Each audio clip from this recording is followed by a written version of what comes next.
All right, today's gospel reading is from Mark chapter 14, verses 6 through 11.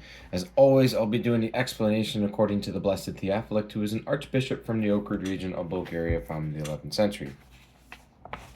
6 through 9. And Jesus said, Let her alone. Why trouble ye her?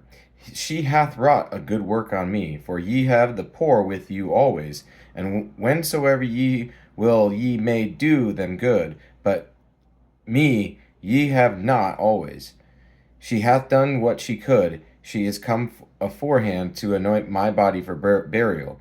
Verily I say unto you, wheresoever this gospel shall be preached throughout the whole world, this also that she hath done shall be spoken of for a memorial of her. An explanation there.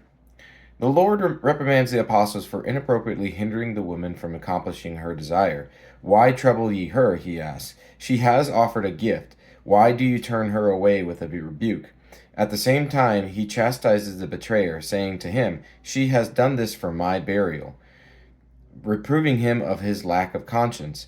It is as if the Lord were saying to him, You will hand me over to my death, and you do not reproach yourself. But she, inspired by God, has brought myrrh for my burial.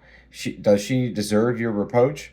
Here the Lord makes two prophecies. First, that the gospel will be preached throughout the whole world, and secondly, that the deed of this woman will be preached together with the gospel. From this text, let those be confounded with who put the poor above Christ. For I have heard goldsmiths say, If I make a living melting down a holy vessel in order to give to the poor, it is no crime. But let them hear that Christ prefers service to himself above service to the poor. The body of Christ is, literally, that which is on the golden paten, and his blood is that which is in the chalice. Therefore, that man who takes away the costly paten and compels the body of Christ to be placed upon a cheaper one, using the pretext of serving the poor, let it be known that he will share the fate of Judas. And verses 10 and 11.